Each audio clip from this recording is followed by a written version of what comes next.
Oo, ano po, Natutunan mo na. natutunan ko na. Dati po, natutulog po siya sa kalye. Ngayon po, sa elevator na sumasakay.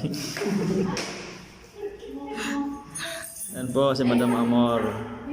Ayan, mabubuting puso po ang nag-adapt dito. Akit kami. Akit na rin ako. Ayan. Kasakay na po kami ng elevators. Ayan.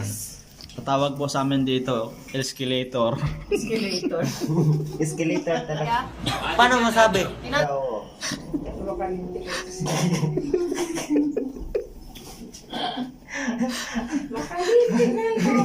Kulang na lang calculator.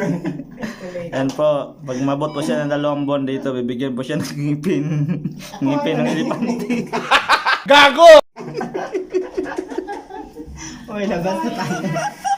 Sige na, bye-bye. Sige po. Po. May mabuting puso po dyan, magdunita po ng ngipin. Ngipin po ng elepante ang kailangan. Makapasok tayo. Pagka may balik sa pixie box. Ito na po, nandito po kami sa kapilang unit. Yan, social po yan. No? May number po siya, may code po. O, bawal po tingnan.